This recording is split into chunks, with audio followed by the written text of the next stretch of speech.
Brett, my man, welcome to the show, man. This is a long time coming. Yeah. Thanks for having me.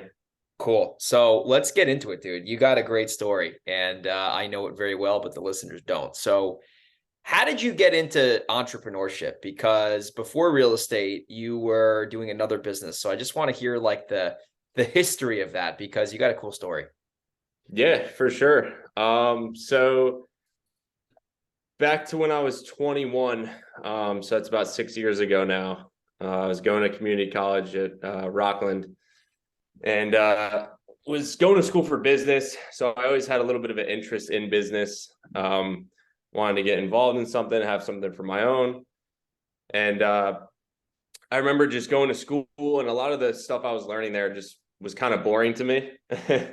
And a lot of it was, start from the bottom, work your way up.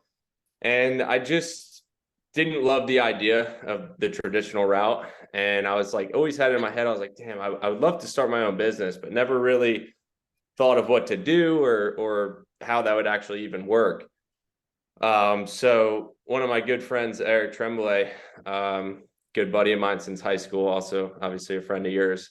We would hang out a lot because we were both going to community college. All of our friends were away at school, doing their thing, having fun. So we were just hanging out most nights, just hanging back in Monroe, keeping it low key.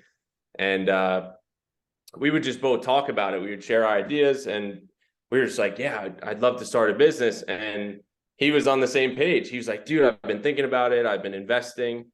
Eric's a beginner investor in Bitcoin. So he bought that at a good price back in the day, and had a couple other investments going on. So he was a little bit more involved in the world of, business and investing. And he had the same page. He was like, yeah, man, I'd love to, get into business too. And we're like, okay, well, we need to find a product to sell. What are we going to do? So we started thinking about things that we were passionate about. And at the time and to this day, we're both very passionate about the gym and working out. And even more so with supplements like pre-workout, proteins, amino acids, stuff like that. Basically things that'll help us hit our goals faster. And Eric was taking biochemistry as a major. So That helped a little bit for you guys. And he's a bit of a meathead. So basically his science background plus being a meathead, he's like, dude, I've always wanted to make my own products, like my own formulas. And I was like, all right. I was like, if you're confident in that, I was like, you know how to make a pre-workout? He's like, dude, I can make the best pre-workout. And I was like, huh. I was like, well, that's interesting. I don't know shit about the science or the formulating, but I trust you. I can tell you know what you're talking about, and it seems like, you would know what to do. So at that point, we were like, let's start selling supplements. And I followed a couple of people, Andy Frisilla with First Form and a couple other guys, just to kind of pay attention, see how things were going in that market and how that business kind of worked. And we started an LLC. We did 50-50 partnership. I think it was like $1,000, which neither of us really had much money at the time. So I spent $1,000, opened up the LLC, spent a few weeks. We got a logo made. I actually drew up the logo originally. And then we had our friend Tony, who was doing graphic designing at the time, made us our logo. We came up with a company name. And Eric and I were both working at the pizza shop at this time. So I remember we go on deliveries and come back, and he would just be writing all these formulations down on like these notepads for the job. And I would see him write down all these crazy ingredients, all these different doses. And I remember just being like, how do you know what's what? And he's just like, I know it. Like, I just do research development. So I saw him going to work, putting together formulas, and then we ordered our first product.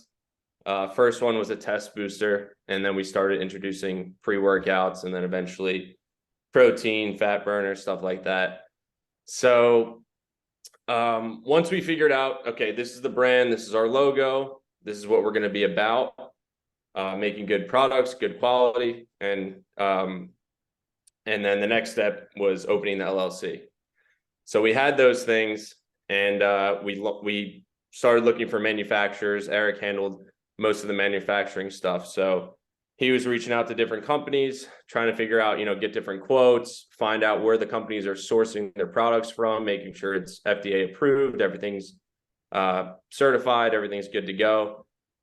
So we locked in our first manufacturer and had our first product made, had labels made, everything like that. I remember this, man. It seems like it was yesterday. This was like probably 2015, 2016. Yeah. Yeah. It was about that time. And, yeah. And that's when came our first bill. It was, our first major bill. I think it was maybe close to 6,000 or 7,000 just for that first order.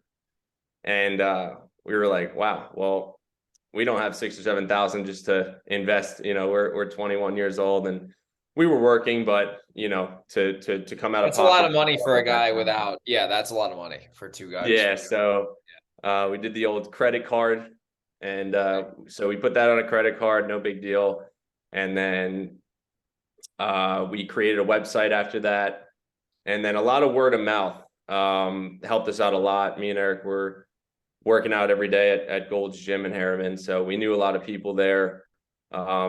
They knew we were pretty serious about working out, and also that Eric knows, science and is into formulating. So we actually came into the market with a lot of trust, and also we gave out a lot of free stuff too to start. So we were giving out, not necessarily the product, but we'd give out sample packets, and basically just have people try our product for free, try to get people to buy. So at that point, we had our product, we got a website up and running. We hired someone on Fiverr, made us a website. We used Shopify, and we thought we were in business. We were like, okay, we got an actual business now.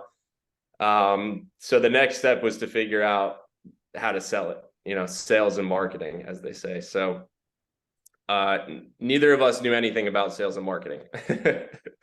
So that was a huge problem that we had to face, and basically work on different strategies, how to market the products and so forth. So we were doing a lot of word of mouth business, which was great.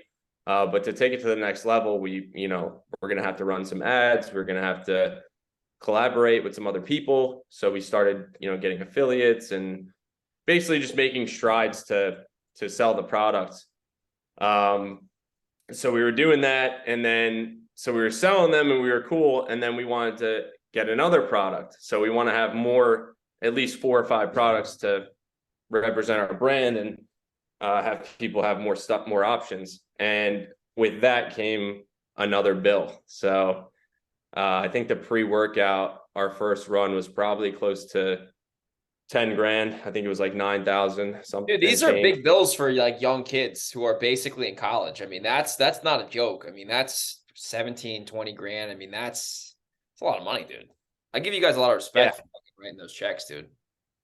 Yeah, man. Thank you. It's scary. Cause that point in your life as a young man, you get out of high school and you go into college and you basically, okay, this is real life, especially community college. At least it felt that way for me.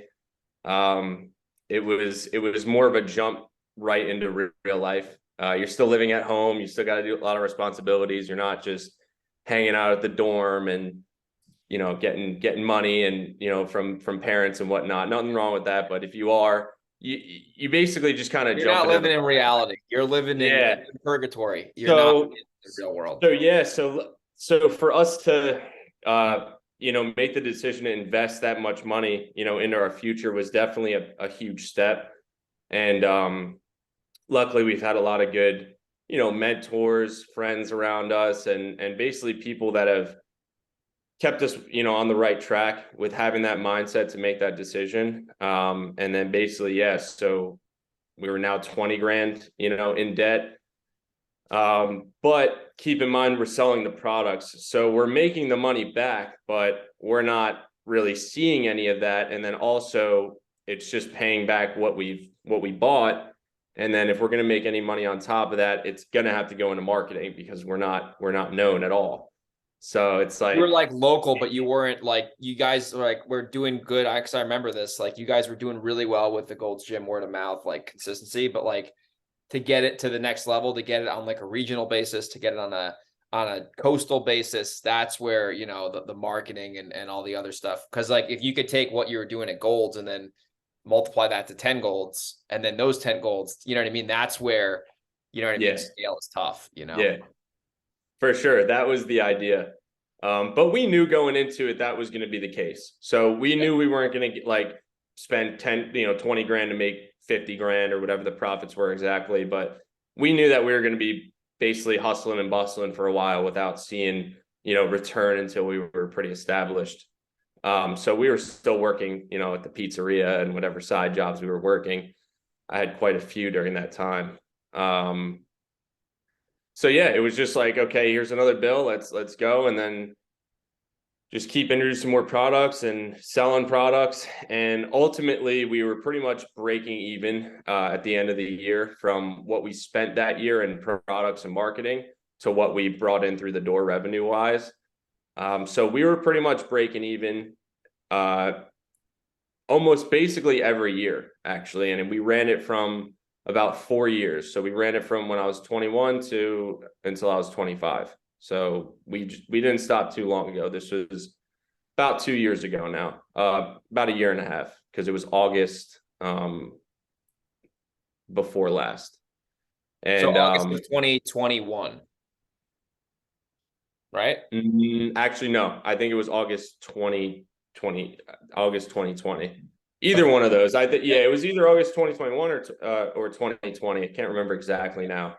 But yeah, so basically 4 years straight, we were pretty much breaking even. But we were putting our heart and soul into it. We were delivering products almost every day. We had people wanting products. So basically, along with building the business, we learned a lot of grit and the ability to work for free, which I know you and I talked about this the other day, is a very valuable skill to have. So basically people would hit me up every day, no matter what I was doing, if I was wanted to go out to dinner that night, or if I wanted to do something, or if I was working, I'd go after work, I'd go before dinner, after dinner, like basically whatever it took to get that product into that customer's hand and get the money to keep us alive, we would do. So we actually offered to drive the products out anywhere within 20 miles of Monroe. So we would actually hand deliver our products, which is not the best use of time at this point, but we would hand deliver products, let everybody know, all the information about the products, what their goals are and what they're looking to achieve, and basically literally help each one of these people become better and use our products through the process. So we were really hands-on with everybody and basically just doing whatever it took to try to survive. It's definitely not easy to start a business and with a lot of overhead, like a product business, and then to try to sell all those products is definitely a task. So we basically would just we're doing that for 4 years straight. We would try ads, we'd spend money there, we would hand deliver the products, and then year 3 we wanted to do exactly like you said and get into more Gold's Gym, because we had recurring customers from Harriman Gold's, and we had people that really loved our products. So we figured if we can just mimic that, if we're making $1,000-$2,000 worth of sales in Gold's Gym and Harriman, if we get 5 more gyms, we should essentially bring in 10 grand a month. So that was the theory. So at that point I was like, okay, let's try to get into other gyms. So we started with Gold's Harriman, and I talked to the manager, George, at the time. The old manager had just left, and then George came in, and I'm pretty sure he's running the place to this day. Oh, Powerhouse now, by the way. It's Powerhouse. It's not called Gold's anymore. It's Powerhouse. Really? Yeah, they changed the name. Yeah. Oh, New news as of this podcast. Wow. Yeah, I didn't know that, but I remember George telling me that they weren't doing too hot. So that kind of makes sense. They probably had to rebrand. Yeah. So George was in there, and I just remember like it's like it's nerve wracking your first time through. Like you're a kid, like you haven't really established anything, and I was like, hey, can we chat? Can we chat? He's like, yeah, come into my office. And I basically told him, I said, hey, look, we've been selling products to people in here for some time. Us, we like to chat with a lot of people here and try to basically build our business. We're trying to build a business from the ground up. And super cool guy. He's like, yeah, I think that's a good idea. I'd love to help you guys. And he's like, I got to talk to the owner and try to work something out for you guys. So we went back and forth for a couple weeks. I had to follow up with him a couple times. And ultimately he was like, yeah, we can put the products in here. So we were like, hell yeah. Like this is we could just sell right out of Gold's Gym in Harriman. So he got us by, we set up our products in there. And, in your head, you're like, this is it. We're going to have people walking in here buying all these products. On autopilot. We're going to make it. Yep. So we had the products in there. And then I started just like, I got to go to as many gyms as possible. So the next place is Granite Barbell. Good friend of ours, Brett. Campbell Hall. Campbell Hall. Yep. Yeah. So Brett Somerville, great guy. He's helped us a ton through that whole process. And, was always kind of like a mentor to us because he built Granite Barbell from the ground up. And he used to go to the coffee shop next door and hang out there and try to get people to come to his shop, to his gym. So cool guy. He was like, absolutely, we'll put it in there. He's like, we don't even want any profit. Like, we'll just sell the products for you. Like, such a nice guy. And we were like, awesome. Like, that's great. So, and we had some customers from Granite Barbell already. So there was definitely a market there. So started selling in Granite Barbell. And we were selling a good amount of products in Granite. And then basically on my drive home from Granite, I would just look for gyms and I would just pop into them. So a couple powerlifting gyms. I stopped at the YMCA in Monroe. Oh yeah, we had it's like a hidden gym. It's like behind like a road. Yeah, back there. Yeah, we had products. Trail. Yep. So I walked into there. I was like, "Hey, I'm Brett. I own this business. I live in Monroe. I'm looking for an opportunity to potentially show people the product and see if they want to get it." So set up a meeting with the manager there. I can't quite remember her name now, but super nice lady too. Sat down with me, basically the same conversation. We'd love to help. We got to talk to the owner and figure things out. So they were really great too, and they helped us out. And then we did get a couple no's from some other people. One of the powerlifting gyms I went into, Planet Fitness, is pretty much impossible to get into. They're a big franchise. So, but we were grateful for the YMCA and Gold's Gym taking our product. That's pretty big, or at least we thought. So we were like, hell yeah, like we're on the right track. So had our products in about 3 or 4 gyms, and we wanted to see how it was going to pan out. So we basically would see how many products sold over the next couple of weeks, month, and whatnot. So it started coming back, and I think we sold like 2 proteins and an amino acid in like a week or 2 at Gold's. And we sold like probably 6 or 10 products within the month at Granite. Like Granite's was our main market at the time. Yeah, we had a lot of good customers there. And then the Y didn't sell anything. Oh, wow. So the Y wasn't selling anything, and it was on a table in there, and it wasn't really in the best location. And then also I did actually go in there a couple times. I would go and I'd set up a table, and I'd bring a big jug of water, I'd bring cups, I'd bring samples, and I would just, as people would come out, I'd be like, hey, like, you want to try it? And people would try it, but it just would never convert. I think maybe we got a sale or 2, but basically. Yeah. But that gym is more like grandpa's, Yeah, it's really a family gym. Yeah, there's no meatheads there. No, it's not. It's a family-oriented facility. Yeah, so we were like, we got to take the products, because we had like hundreds of products, but even having 50 products in the Y, it just didn't make sense because we had a lot of like people wanted vanilla protein and we had some there. We were like, you know what? Let's take it out of the Y. I don't think this is like the people that are shopping for our product are not here. Yeah. So the people we can help are not at the Y. They've got their own thing going on. So we took it out of the Y, and then Gold's Gym was only selling maybe, you know, a few products a month, and we were expecting a lot more because it was right in front of people's face. And we knew some of the employees there were our friends. So, you know, people would talk and they would try to help us make some sales and stuff like that. And but with Gold's, we had to basically split the profit. So we would sell them the product, you know, for maybe $10, $15 less than what it would sell for. So we were only making, you know, whatever, $10 per product. So at the end of 2 months, we made like, I think it was like $130. And we were like, wow, like what the hell is going on here? Yeah. And so at that point, we were like, we need to figure something out. So we had a good friend of ours, Brady.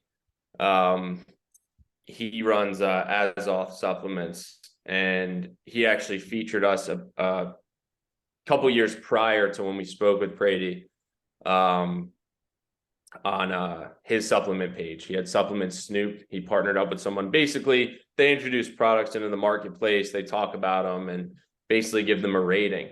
So they did that for us. They gave us a rating, and it was a great rating, and it was great. And then they were like, hey, would you guys want to jump on a podcast? So Eric jumped on a podcast with Brady and Justin, and we're just talking about, you know, the market and us coming into it. And, you know, basically we were just trying to absorb whatever we can and get ourselves out there. And Brady was giving us a lot of good information, and he runs a serious company, like millions of dollars a year. So we're like, this guy, like, we need to talk to him. Like, he knows what he's talking about. Yeah. So, so we reached out to him and we were like, hey man, like, we need help. Like, we need to consult. You know, we've been doing this three and a half years now, and we're breaking even.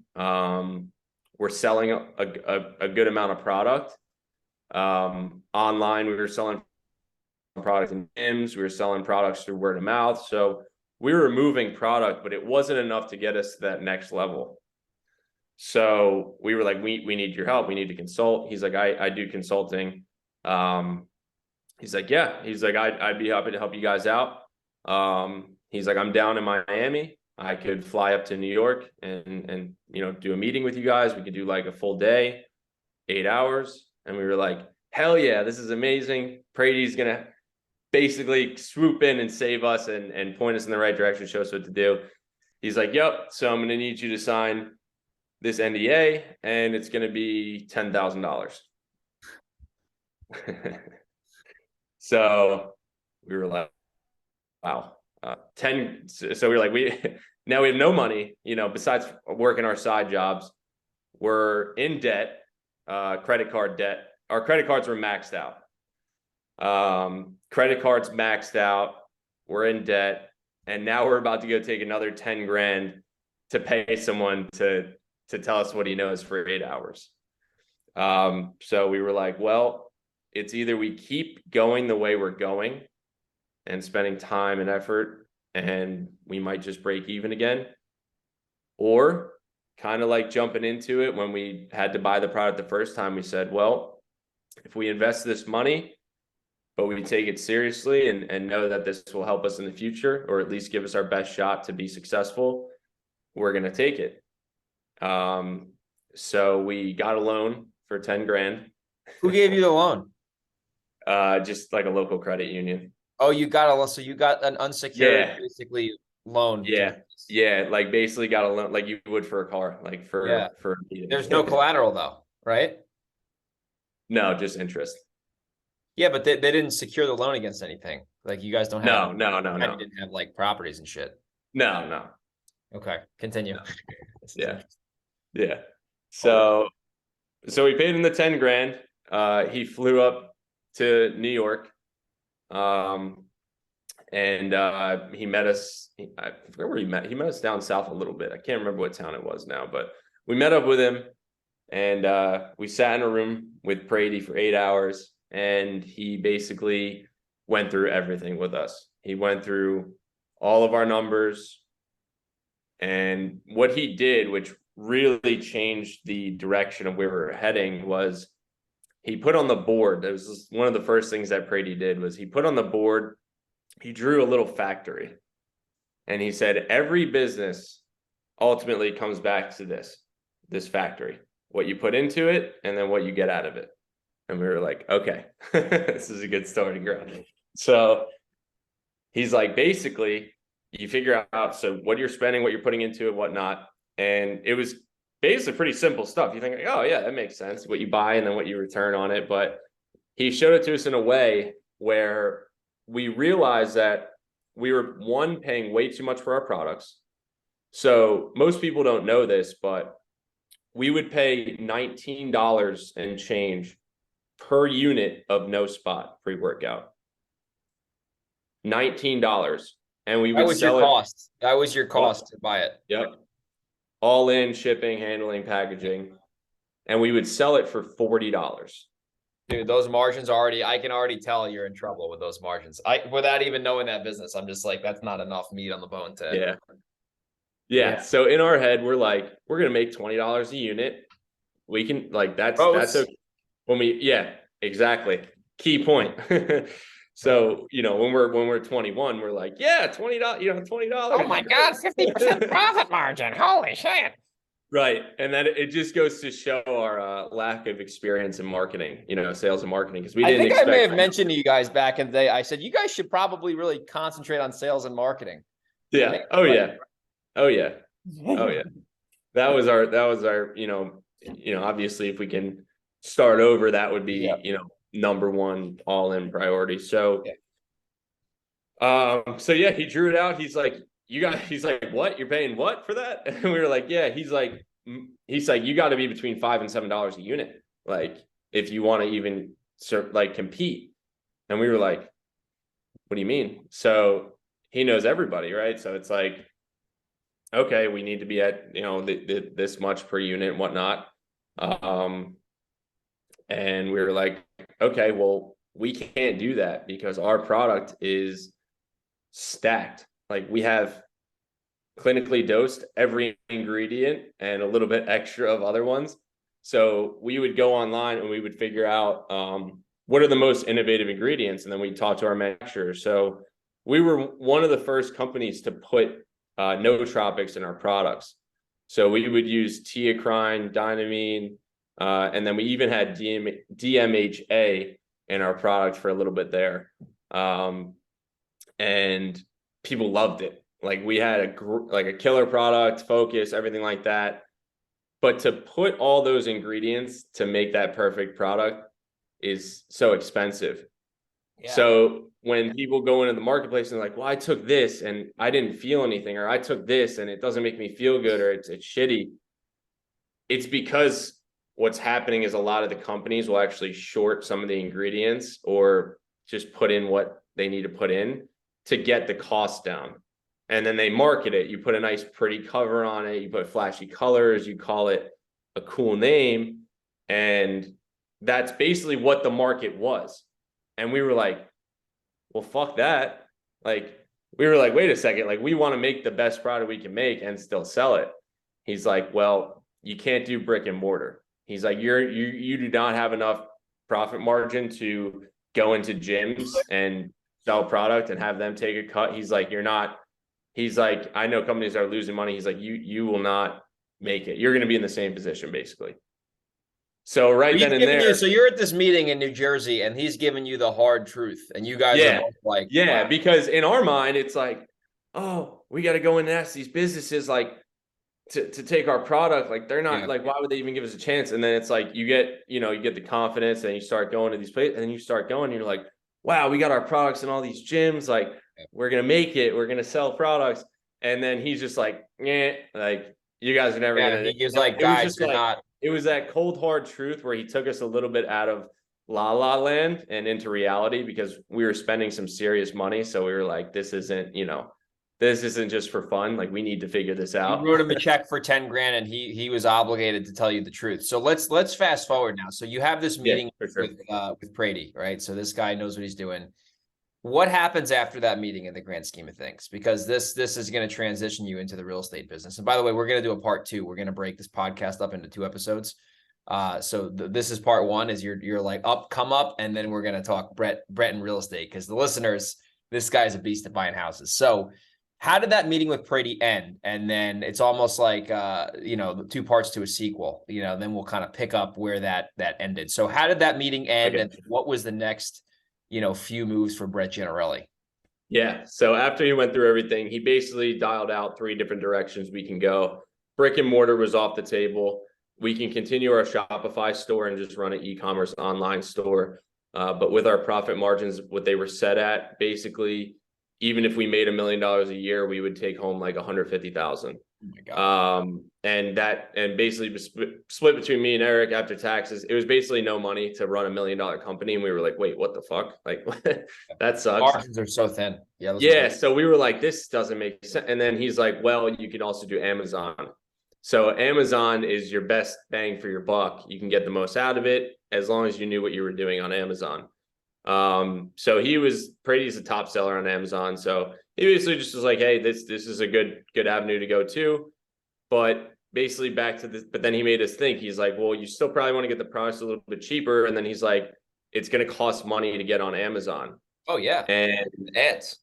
Yeah. And it's not guaranteed that it's going to sell. Like, he was going to help us out to, work that system. But essentially it was like, you're going to have to spend X even more money now to not have that guarantee if it's going to be successful. And it was just like, at that point, yeah, it was like, we looked at our whole product line. He's like, are you sure you want to sell these products? And we were like, it was either remake all our products, start from scratch, basically start over again. Yeah, basically start over again.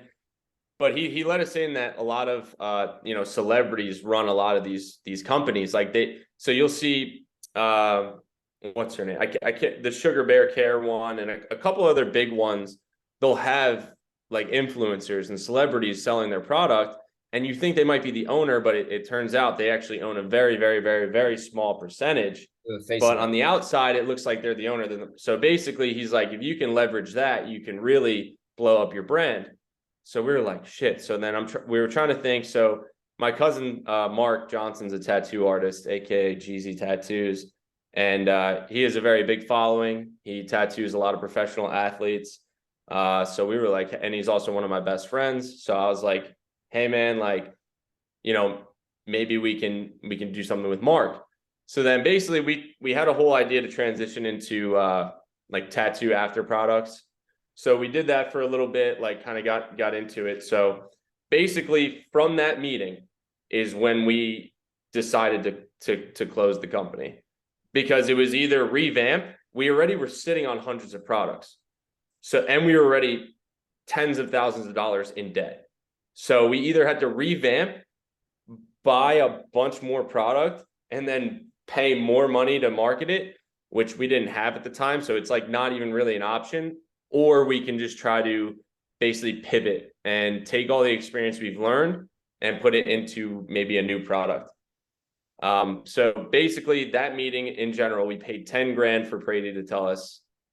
He didn't tell us, but basically show us. He got you to realize that we should close the business. So okay. Anyway, so you basically closed the business. You got all this experience up to where you're at this point. This is in like August of 2020, maybe 2021, when it was a couple years ago. While you were doing that, you actually started to buy some properties and learn how to buy houses. I made a connection to someone and it ended up being a great fit for a while. So as you're doing this, I'll basically kind of tease everyone, and then we'll end this one and do a part 2, and we'll obviously talk about sales and how you've been able to grow yourself and grow with our business now. So you started learning how to buy properties, and you're doing that while you're running Cat 5, and that was the name of your company, Category 5. We call it Cat 5 for short. and you're learning these valuable skills. You're like, basically, it's almost like an iceberg. Like you see the top of the iceberg, but you don't see everything going on underneath it, right? So you're doing that, you're buying properties. You had to take a couple side jobs at that time.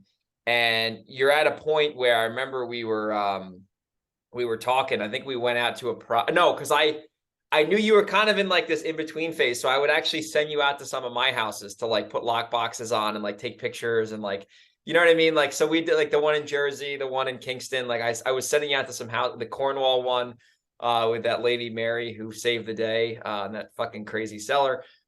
So you're like, you're in the real estate game a little bit. And then I remember we had a conversation. You were driving me back. This was in 2021. I remember, because I was moving back to San Diego. And you said, you're like, hey,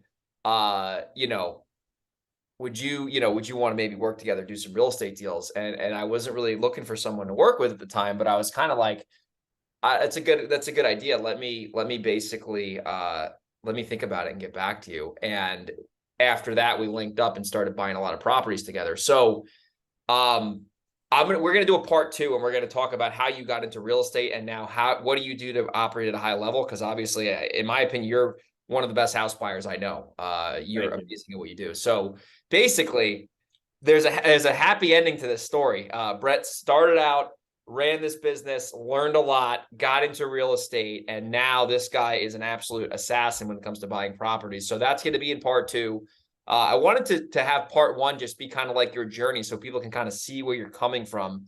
So to all the listeners, listen to part 2. Obviously, we're going to release both of these podcasts like, every, like the following week will be part 2. So we're going to put everyone on their heels and stick around for part 2. So next time you hear this show is going to be part 2 with Brett. And we're going to talk about how he got into real estate, how he operates at a high level, and how to buy houses like a savage. So looking forward to part 2, Brett, and I'll catch you on the next episode. See you.